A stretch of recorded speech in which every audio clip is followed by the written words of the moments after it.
저는 김성률입니다.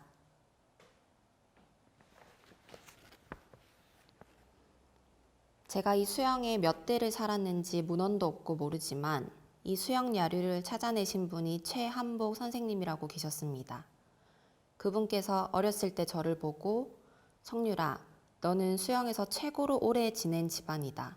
그러니 너는 마음 굳게 잘 살아야 한다는 말씀을 어릴 때부터 듣고 자랐습니다. 근데 그게 23대랍니다. 수영동에서. 선생님께서 말씀하신 게.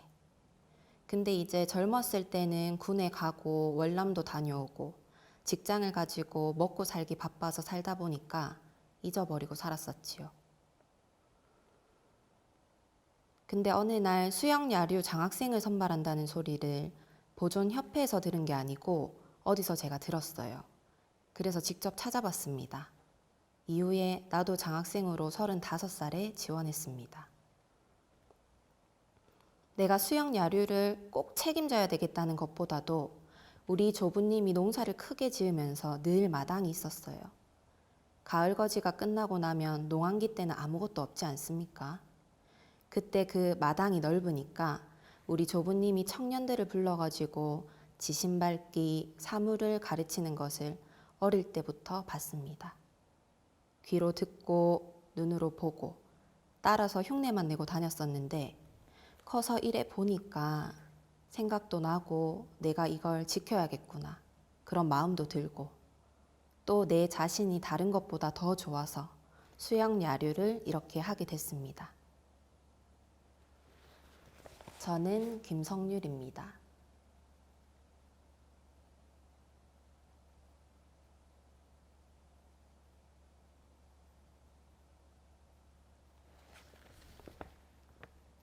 수영 야류는 전국적으로 13개 탈춤 단체에서 특이한 점이 수영 야류는 춤은 허튼 춤입니다. 덧배기의 허튼 춤. 무보가 없습니다. 단지 무보라는 게 말뚝이에서 배경할 때 그때 덧배기 춤을 할 때 무보가 나오지 무보가 없거든요. 5 양반이 다 각자 흥에 겨워가지고 춤을 추는 거지. 나이에 맞게끔. 이게 수영 야류의 특징인데 지금 와서 보면 저도 마찬가지지만 수영 야류가 변형되고 있어요. 현대춤에 따라갑니다. 왜? 우리 주민들이 즐거운 것을 좋아하고 보기 화려한 것을 좋아하고 구닥다리 구식은 다 싫어하거든요. 그러다 보니까 조금이라도 더 잘 보이려고 자꾸 변형을 하게 된 것 같아요. 지금 현재 정상박 박사님이 수영 야류를 인정하고 전통 민속에 관여하시는 분인데 그분 말씀이 그나마랍니다. 수영 야류는 그나마 유지되고 있다는 말씀을 내가 직접 2번이나 들었습니다. 그래서 이제 내가 물었어요. 왜 그나마라고 하십니까? 제가 그렇게 여쭈니까 제가 웃는 소리 그대로 허허 하시며 그건 본인이 알겠지 하는 거예요. 전국적으로 공연을 같이 나가보면 13개 단체에서 1년에 한 번씩 안동에서 페스티벌을 합니다. 탈춤 페스티벌을 하는데 보면 문헌에 나오는 대로 우리는 아직까지도 집신을 신고 따라가려고 하고 있고 의상이라든지 이런 것도 흉내를 내고 있는데 뭐 이제 도저히 현대로서는 안 되는 것은 못 만들어내고 안 되겠지만 그런데 다른 팀들은 미투리도 신고 그렇게 나오는 데도 있고 쉽게 말하면 변형이 된다고 해요. 근데 변형이라는 게 제가 주장하는 게 시간을 우리가 따져봅시다. 12시에서 6시까지면 6시간이지요. 12시에서 1시까지면 간격이 좁지요. 그 1시간 지나갈 때 차이가 얼마 안 되지요. 1시에서 2시도 표가 안 납니다. 그 1시간 1시간이 12시에서 6시로 내려올 때 하나하나는 표가 안 나지만 12시랑 6시를 비교해보면 딱 표가 납니다. 춤도 마찬가지일 겁니다. 그래서 수영 야류는 그나마라는 소리를 듣는다 생각을 가지고 자부심을 가지고 특히 전통 민속은 아까도 말했지만 선배의 것을 받아서 내 걸로 만들어라. 그것이 중요합니다. 저는 김성률입니다.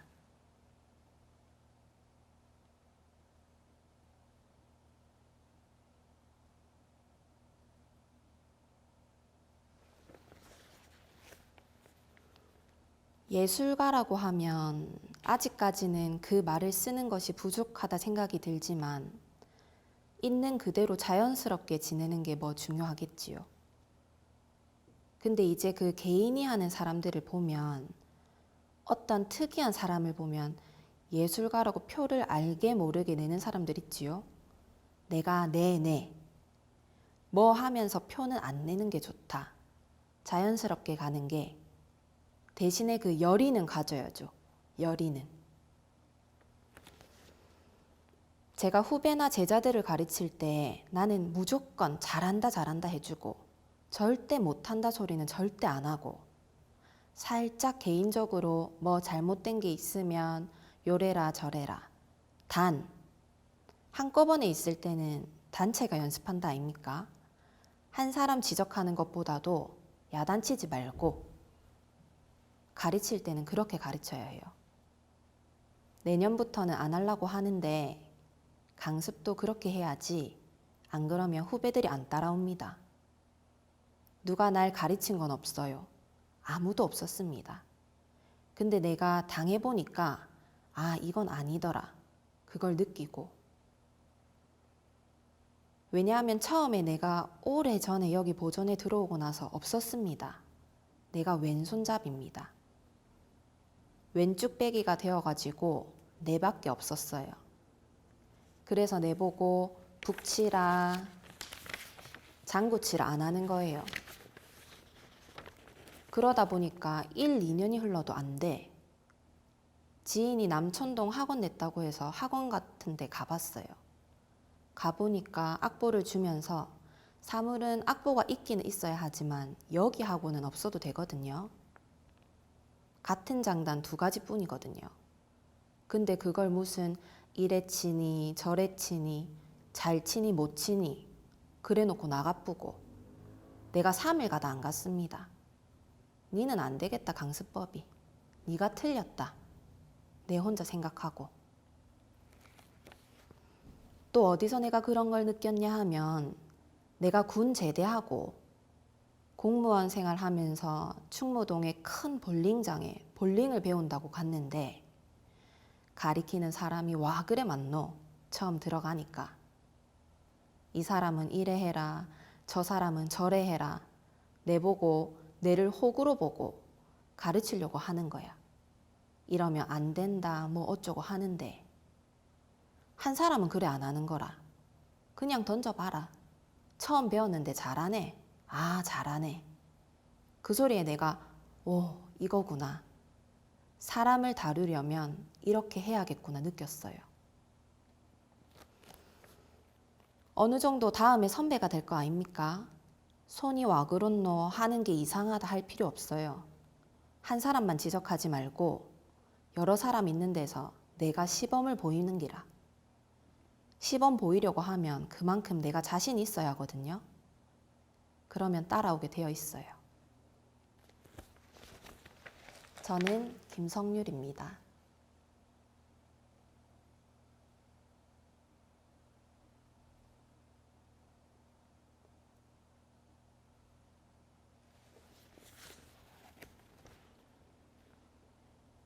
어떤 예술가로 기억되고 싶냐고 한다면 미안한 말이지만은 나는 예술가라는 말만 들어도 소름이 끼칩니다. 왜냐하면 난 아직 자격이 없다. 내가 아직 예술가다라는 건 소리만 들어도 아직 자격이 없는데 차후에 사후가 아니라 차후입니다. 차후에 김성률이 있었었구나 하는 소리. 김성률이가 있었구나 하는 소리. 그것만 내가 듣고 싶어요. 그것만.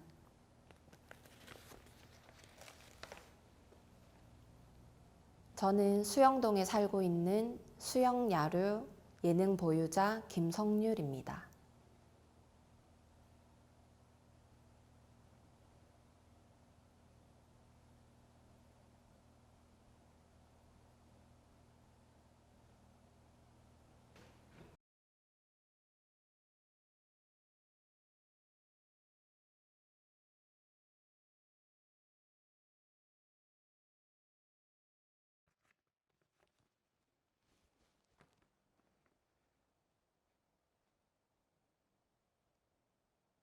저는 김기출입니다. 민속학과 함께한 나의 생애에 앞서서 수영 지진밟기가 무엇인지 하면 부산광역시 수영지역에서 정초에 지진을 밟아주던 민속놀이로 시도무형문화재 제22호입니다. 과거 수영강을 중심으로 농업과 어업이 활발히 이루어졌고 사람이 모이다 보니 자연스럽게 놀이가 생겨났죠. 놀이가 생기면서 민속문화도 함께 성행했습니다. 원래 지진밟기의 역사가 더 깊다고 볼 수 있으나 야류 공연을 하기 위해 필요한 경비 조달을 하기 위해서 보존회가 만들어졌습니다. 그 과정에서 많은 사람들이 지진밟기도 역사가 있고 야류를 위해 존재하는 것은 아니라는 생각을 하여 문화재로 지정받기 위한 노력을 정말 많이 했습니다. 그렇게 2014년 1월 1일 부산시 무형문화재 제22호로 지정을 받았습니다. 지진밟기는 대한민국에 참 많이 존재하고 모두 형태는 비슷한데도 수영 지진밟기는 그만의 특색이 있습니다. 가락이 다른 지역과 다르고 벚구가 참 멋있어요. 또 덧배기 가락에서의 북춤이 아주 박력이 있고 다른 지역과 다르게 그해 공연을 하고 마지막에 길을 다 태웁니다. 보이지 않지만 지진밟기의 깃발에 묻은 액들을 소각시킴으로써 수영동의 모든 액을 없애버린다는 의도입니다. 저는 김기출입니다.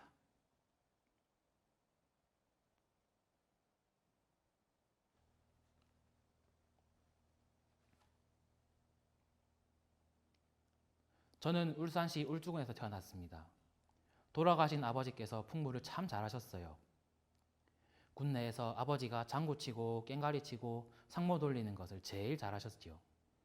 제가 집안의 장남이었고 아버지께서 풍물을 치시니 매년 정초부터 음력 3월까지 지진밟기 행사를 보아왔습니다. 집에서 행사 준비하는 것을 계속해서 보다 보니 어깨너머로 보고 배웠어요. 그렇게 자연스럽게 풍물에 관심을 가지게 됐고 학창시절 동안 친구들에게 잘한다는 소리를 많이 들었습니다. 이후에는 부산에서 공무원으로 40년을 복무했습니다. 부산에서 공무원을 하며 부산 민속보존회 선생님께 꽹과리와 여러 악기를 2년 정도 개인지도 받았어요.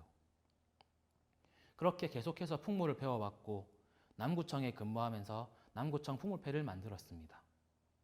부산시 민속경연대회에서 1등을 하기도 했어요. 공무원으로 근무처를 동사무소, 구청 등 여러 곳을 옮겨 다니며 재송동, 대연동, 그리고 시청에서도 풍물패를 만들었습니다. 시청 풍물패는 시청 직원들이 많이 소속돼 있었고 이후 가는 곳곳마다 관공서에 풍물패를 만들었어요. 그러다 문화회관으로 발령받아 공연과장을 하게 되었습니다. 문화회관에 근무하며 문화회관 광당을 이용해서 또 풍물패를 만들었고 국악관현악단, 시립합창단, 시립예술단 등과 함께 해외 공연 인솔자로 해외 활동도 많이 다녔어요. 또 부산문화회관으로 가기 전 시청에서 일할 때 저녁을 금방 먹고 보육원에 달려가서 보육원 아이들에게 풍물을 가르치는 봉사활동을 하곤 했어요. 아이들이 참 착하고 좋았습니다. 그 아이들에게 즐길 거리를 하나라도 더 만들어 주고 싶다는 생각에 이 봉사활동을 시작했지요. 보육원 아이들과 단원들을 데리고 해마다 광안리 바다축제에서 공연도 함께 했었는데 지금까지도 기억에 남는 장면이 있어요. 사설 중에 비나이다 비나이다 바다용왕님께 비나이다 하는 대목을 듣고 보육원 후원자 중 교회에서 나온 분이 종교적 이야기를 꺼내며 한마디를 한 적이 있습니다. 아이들이 잘하던 못하던 이건 예술인데 예술은 종교를 초월하고 국가를 초월하는 것인데 하며 속상했던 적이 있어요. 지금도 간혹 그런 사람들이 있어 안타까움이 들곤 합니다. 저는 김기출입니다.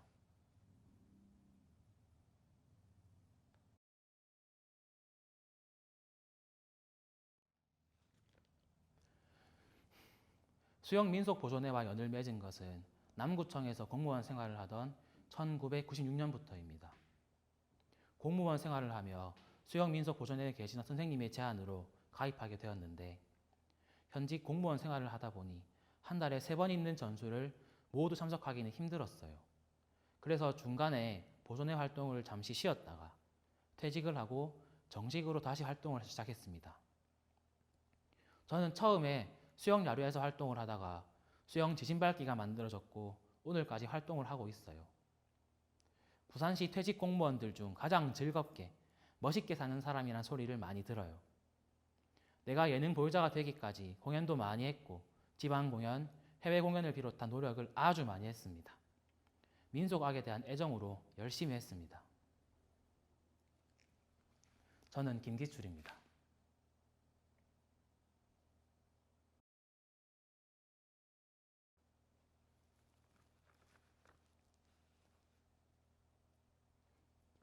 수영 가락은 좀 기교가 없으면서 투박하고 오래 들이면 구수한 맛이 납니다. 지금은 젊은 사람들이 많이 오가다 보니 가락이 많이 변했습니다. 제가 이제 보유자가 되고 보니 수영의 가락을 가르치고 보존하는데 심적 부담감을 좀 느끼고 있습니다. 우리 민속 예술이 먼 후대까지 길이 이어지기를 바라고 있어요. 저는 장구 보유자지만 하는 사람이라면 모든 악기를 다 다룰 수 있어야 하고 사설을 전부 다 할 수 있어야 합니다. 당산에 갔다가 가정집에 들어가서 마루 위에서 지신을 밟고 성주신을 모시고 나무에 솔씨를 받아서 집이 만들어지는 과정까지 다 사설로 되어 있기 때문에 전부 다 외워야 합니다. 또 장구든 꽹과리든 치는 것에 푹 빠져들어야 합니다. 언제 한번 나훈아가 노래하는 것을 보았는데 노래가 시작되면 나훈아는 없어지고 노래 속에 나훈아가 들어가 있더랍니다. 저는 그게 진짜 예술이라 생각합니다. 완전히 빠져들어야 합니다. 최선을 다해서 관객들에게 감동을 전달할 수 있어야 합니다. 예술가는 돈보다도 박수를 먹고 사는 사람들입니다. 김덕수 사물놀이가 유엔 총회에서 개막식 공연을 하고 외국 사람들에게 기립박수 10분을 받았어요. 우리 국민들이 좋아해서 발전되면 좋겠는데 해외에서 주목받으며 우리나라에 영향을 주고 있습니다. 우리나라 사람이 우리나라 음악을 좋아해야 하는 건데 세상이 바뀌고 인식이 바뀌고 국악도 많이 바뀌었네요. 유네스코 인류문화유산에 농악이 등재되어 있습니다. 농악이 사물이다 풍물이다 하는데 농악이라는 말이 일제강점기 때 만들어진 말이에요. 농악이라는 말 자체가 싫지는 않지만 풍물을 천시하는 차원에서 농악이라는 말을 일본 사람들이 지었다고 해요. 그래서 요즘 국악계에서는 농악이라는 말을 쓰지 말자는 추세이고 풍물이라는 말을 씁니다. 우리 민속악은 민족의 얼을 꾸려나가는 데 기초가 되기 때문에 이런 것 하나하나가 참 중요하다고 생각합니다. 무엇보다 이 풍물이 그렇게 역사 속에서 천시를 받아왔지만 시대는 바뀌었고 한 가지 변하지 않는 것이라면 우리나라 사람들이 화합하는데 최고의 음악임에는 틀림없다는 것이죠. 인자 저도 나이가 드니까 몸이 말을 안 듣습니다. 그래도 제가 끼가 있어서 그런지 지금도 장구채를 지면 흥이 납니다. 지금도 열채를 항상 들고 다니며 틈만 나면은 허벅지를 때리며 연습을 합니다. 평생을 했지만 나는 지금도 풍물이 참 좋습니다. 후배들이 먼 순간까지 기억해주는 선배이자 민속악 예술가가 되고 싶습니다. 수영 지신 밟기는 수영구 관내에서 정초에 계속하고 있습니다. 내년에도 할 것이고 그 이후에도 할 것이고 내가 없어도 할 것입니다. 그러니 저는 할 수 있을 때까지 할 생각입니다. 저는 수영 지신 밟기 예능 보유자 김기출입니다.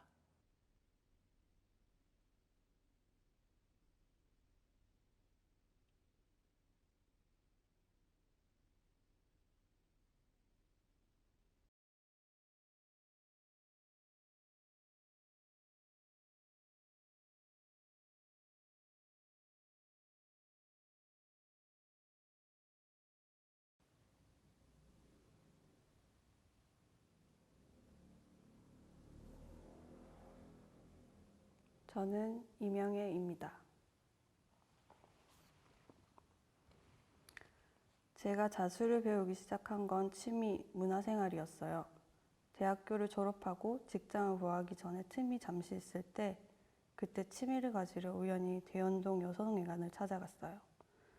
그 당시 80년대 중반 술을 전문적으로 하는 사람에 비하면 늦게 시작한 편이죠. 근데 술을 놓다 보니까 맞는 거예요. 바느질은 못하는데 술은 맞더라고요. 색채로 그림 그린다는 느낌으로. 근데 그림인데 실로 다른 느낌, 색감도 좋고요. 이게 그러니까 바느질이랑은 차원이 다르더라고요. 여기서 자수를 처음 배우게 됐어요. 그땐 시장에서 보던 동양자수를 배웠어요. 옆눈으로도 보고 책도 보니까 궁중자수 이런 것도 구분되고 하더라고요. 우리 자수는 이렇게 실을 꼬아서 쓰거든요. 배울 때는 그냥 실로 쓰는데 작품 가니까 꼬아서 쓰더라고요. 그쯤에 꼰사실이 나왔어요. 기계로 꼬은 실. 근데 우리 선생님은 일일이 꼬아서 쓰거든요. 예전에는 수공방이라 해서 줄 꼬우는 것부터 배웠어요. 근데 감각이 있으면 빨리 섭렵하고 기초 단계 이파리 놓고 이런 식으로. 지금은 또 전승공예 대전에 자기 작품을 하려면 실을 꼬을 줄 알아야지. 두껍게 하려면 실을 여러 개 합쳐서 꼬우기도 하고요. 동양자수는 이기년 선생님으로부터 처음 접하게 되었어요. 그때는 직업보도반이라는 명칭으로 주 2회, 하루 4시간 전문 교육 과정이 있었는데 기능을 익히는데 많은 도움이 되었지요. 실과 바늘로 바탕천에 그림을 채워나가는 아름다운 색실의 조화에 이끌리게 되었지요. 저는 이명희입니다.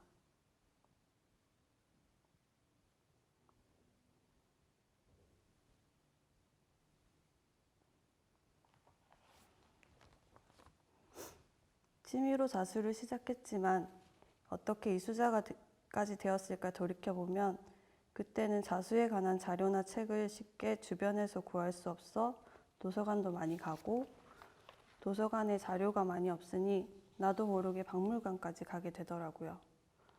또 전승공예 대전 도록과 자수 전시 도록도 나오면 찾아보고 그러다 보니 작품 세계를 알게 되고 저도 저절로 작품 구상이 되더라고요. 그게 창작적인 구상이라기보다는 잊혀져서 지금 없는 것을 발굴하는 복원의 의미로 옛것을 이어하게 되면 더 의미가 있겠다 했죠. 그렇게 차츰차츰 배우다 보니 국가무형문화재 제80호 자수장 보유자이신 최유연 선생님도 만나게 되었고 2007년에는 이수자가 되기까지 했어요.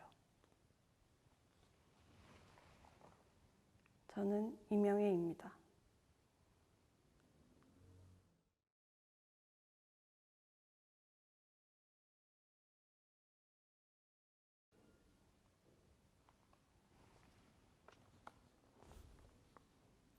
옛것을 이어내려오면서 그 시대의 작품을 본다든지 사료들을 보고 자료 연구를 했어요.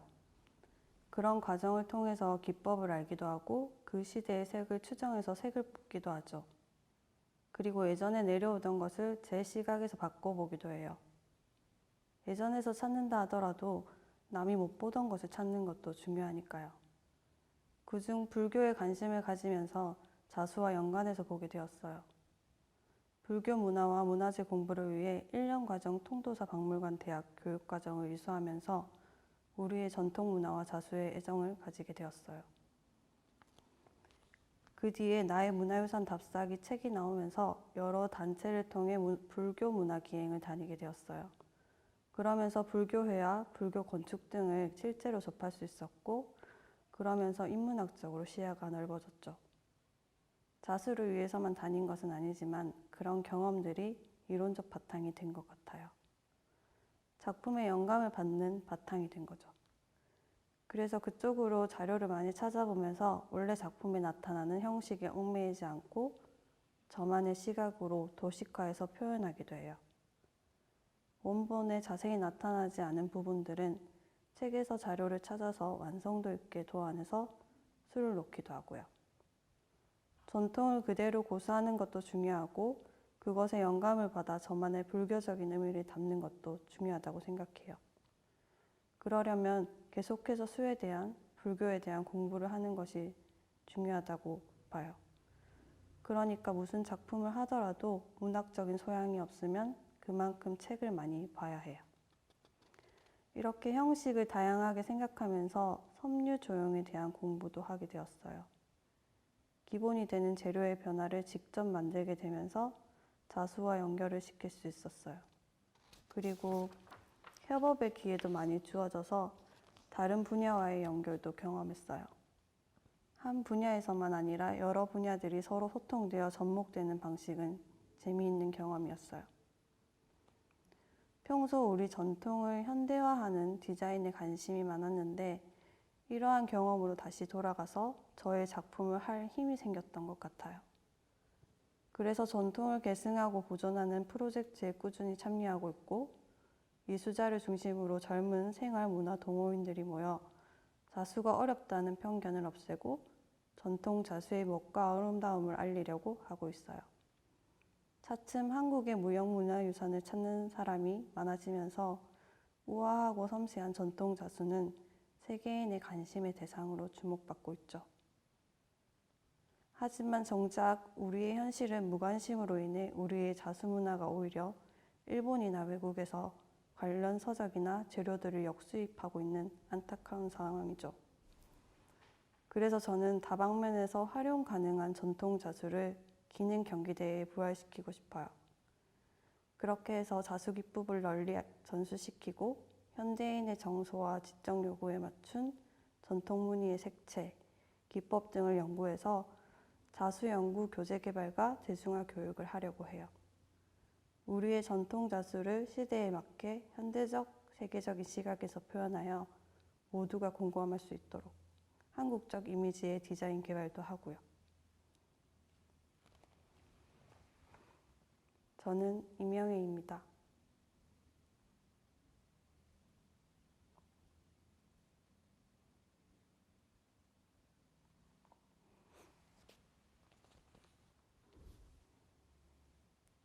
자수는 너무나 당연하지만 정성이 가장 중요해요.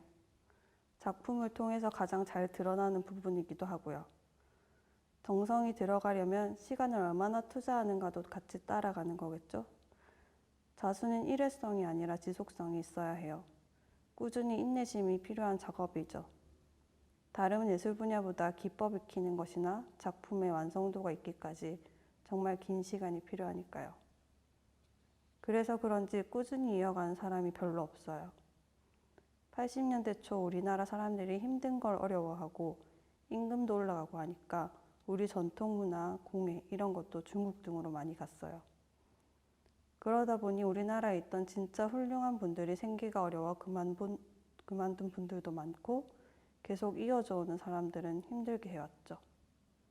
우리나라에서 이수자들이 전혀 지원이 없었는데 이제 이수자 전승활동 지원이라고 해서 전승자들이 가지고 있는 기술로 국가무형문화재 이수자들에게 현대적 계승을 이어갈 수 있도록 국립무형유산원 같은 데서는 교육도 하고 이수자들한테도 유물복원 과정도 개설해서 올바르게 재현, 복원 가능하도록 교육하고 있어요.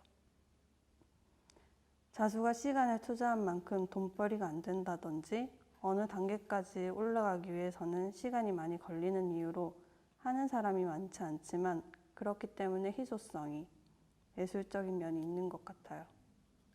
세월만큼의 노력이라던가 작품의 밀도가 보이니까요. 이런 것들이 저는 자수의 특별한 면인 것 같아요. 자수는 바느질과 달라요. 실로 색채를 다양하게 해서 그림을 그린다는 느낌으로 한 땀 한 땀 놓는 거죠. 그래서 기본적으로 기능이 뛰어나야 해요. 그렇게 해서 전승 기법을 잘 이해하고 오랜 숙달 끝에 숙련도가 생기는 거죠. 그런데 기능만으로는 한계가 있겠죠. 그래서 그러한 기능이 어느 정도 올라가면 길이 갈리기도 하죠. 지도자로 가는 사람도 있고 예술작품으로 가는 사람도 있고 그냥 기능만 있어서 남이 시키는 것을 하는 것도 있죠. 여기서 예술작품을 하고 싶은 욕구가 생기면 그 다음은 예전에 내려오던 것을 현대 시각에서 재현할 수 있는 방식으로 나아갈 수도 있겠죠. 이렇게 시간을 많이 들이는 작업이다 보니 시간이 잘 가기도 해요. 그래서 요즘 시작하는 분들을 보면 자기 힐링, 나만의 시간, 치유를 목적으로 하기도 하죠. 자수는 하면서 사유를 많이 하기 때문에 오랜 시간 조금 나에게 벗어날 수도 있고 다시 나를 들여다보게도 하는 과정을 만들어주는 것 같아요. 예술로서 치유하는 거죠.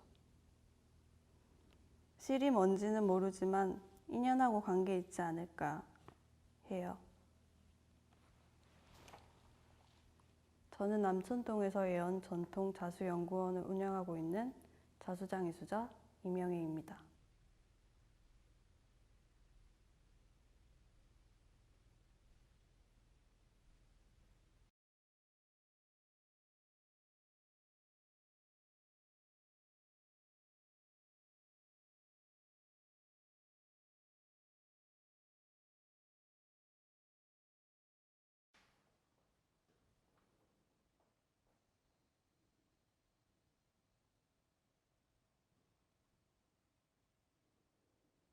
저는 장인영입니다.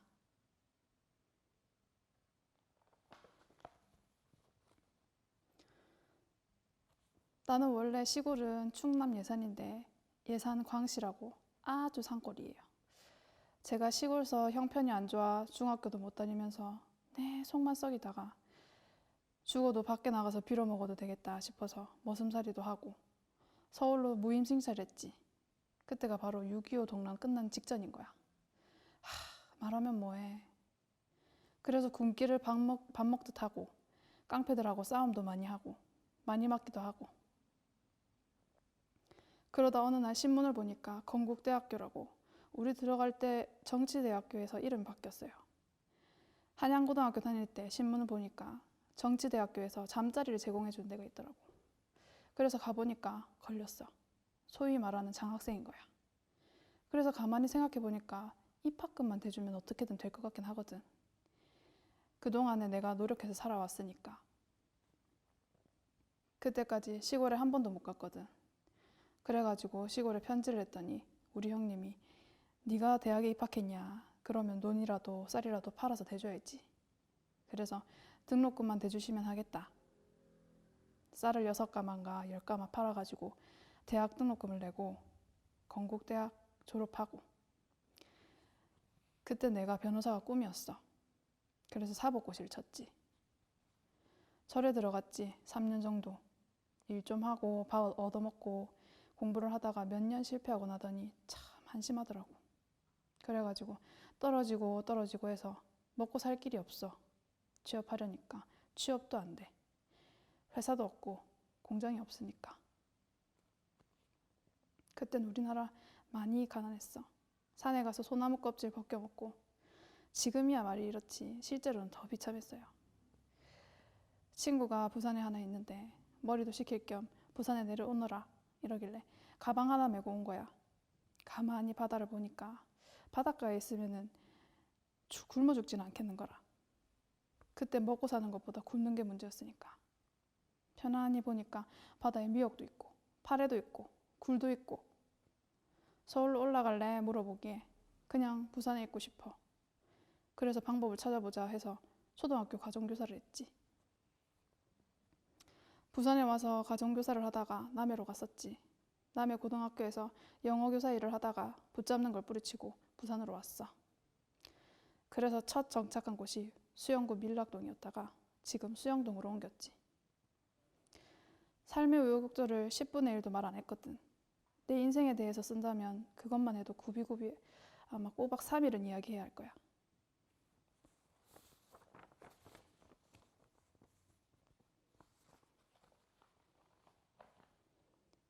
저는 장인영입니다.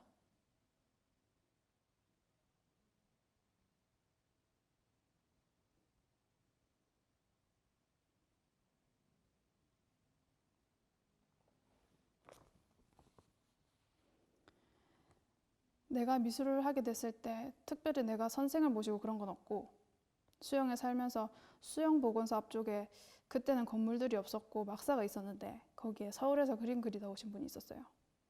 그래서 내가 학교 퇴근하거나 할 때 관심 있게 들리면 한번 해보라고 해서 하니까 그림을 칭찬하더라고. 계속 그리라고. 그래서 직장 생활을 하면서 조금씩 그렸지. 한 40대 넘어서 50대 중반 들어서서 그림을 본격적으로 그리기 시작한 거예요. 그래서 지금 그림을 그린 지가 한 40년 이상이 넘었지.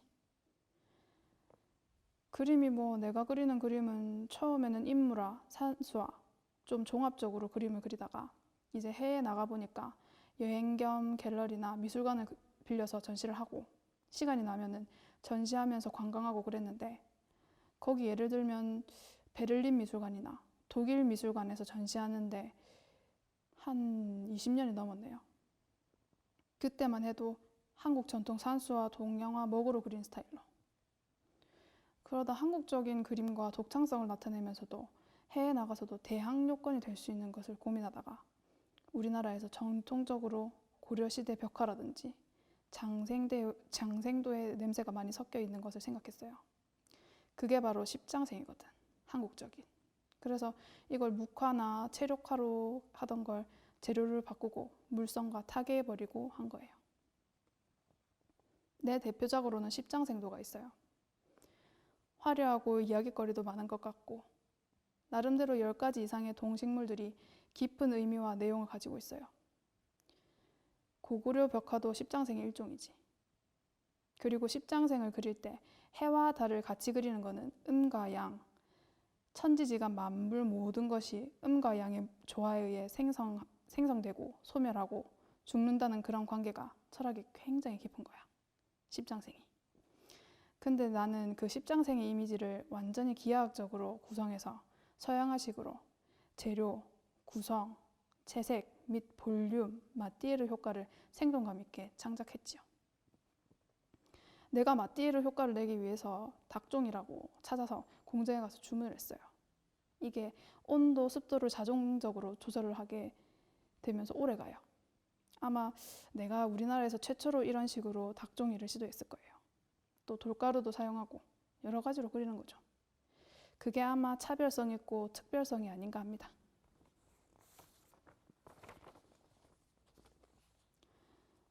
처음에는 서양화를 그리다가 일본 그림, 선진국 그림을 볼 때 화려하더라고. 우리나라 컬러 TV가 나오기 전이었거든요. 거기는 컬러 TV가 벌써 나온 상태야. 아, 이게 아니다. 우리나라도 이렇게 바뀔 거다.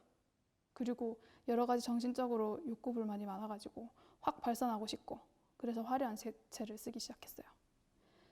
그림이 고상하고 좀 무게가 있어야 하는데 이건 왜 현란하고 화려하고 그러냐 그런 소리도 많이 들었는데 세상이 이렇게 바뀌잖아요. 지금은 고상하고 차분한 시기는 지났다 이거지. 또 내가 진짜 공부하고 싶은 것은 철학이에요. 철학이 대 예술 철학이다 싶어서 대학원에서 박사 과정까지 동아대학에서 공부를 했거든요. 6년 만에 철학 박사를 받았어요. 그때는 미학 박사라는 게 없었어. 사실은 또 그게 마땅치 않아서 서양 철학을 하면서 서양화 공부를 해가며 철학 박사 학위를 받았지. 그래도 미술 쪽으로는 계속 연관이 돼서 한 거죠. 공부를 해보니까 예술은 인간의 진리의 길이고 인간이 참 정의로운 길이 예술이라 생각합니다.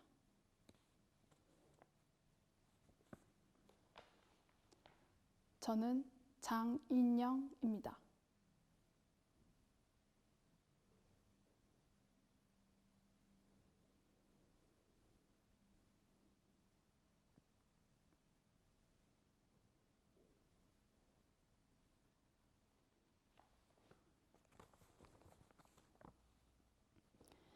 제가 오랫동안 그림을 그릴 수 있었던 방법이라 하면 물론 선택을 잘해야 해요. 재료 선택도 잘하고 중요한 것은 즐거운 마음으로 인내심을 갖고 딴 것은 없는 것 같아요. 인내심을 갖고 꾸준하게. 저기 영화에도 나와 있는 것처럼 그냥 뭐 그림을 그리다 보면 자기 마음대로 안 되니까 붓을 잘라내버리고 싶은 순간도 참 많이 있어요. 그래도 그것을 잘 극복해 나가야죠. 애로와 고뇌는 있지만 그래도 끈질기게 열심히 하다 보면 그게 나옵니다. 창작이라는 것이 결국은 이 여러 가지 아주 아무 생각 없이 나오는 것은 아니거든요. 칸트가 말한 선엄 철학이라는 것처럼 경험의 선엄, 경험을 추측해서 상상으로 생각하는 추측 있잖아요. 이게 하나의 선엄인데 이 선엄이 결국 경험을 바탕으로 나오는 거니까. 자꾸 해보다 실패도 해보고 자꾸 하다 보면 결국 좋은 아이디어가 나와요. 아이디어는 책을 많이 읽어야 해요. 여기에서 깜짝 놀라는 아이디어랄까? 창작의 실마리가 생기기 마련이죠. 그러니까 안 되고 답답하면은 여러 가지 미술책을 들춰보고 읽어보고 그림도 보고 하면은 아이디어가 떠오르지.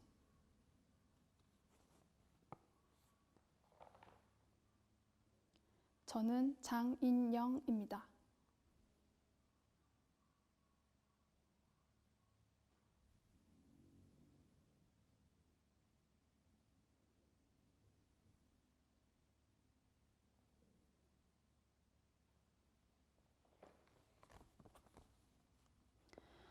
마지막으로 앞으로의 소망이나 계획이 있다면 교육적이고 역사적인 그림을 사료로 더 남기고 싶습니다. 그림 사료들도 하나의 예술 작품이니까요. 수영이나 이런 곳에 박물관이 제대로 생기면 박물관에 기증하고도 싶고 우리 역사를 여러 사람들이 알 수 있도록 하고 싶어요. 또 다른 게 있다면 영상으로 온라인 전시를 하는데 그걸 하려면 유튜브에 비슷한 게 많이 나오잖아. 그런 걸 해서 띄우고 부산에서 한다는 걸 제작할 줄 아는 회원이 있으면 영상으로 전시를 한번 만들어 보고 싶어요.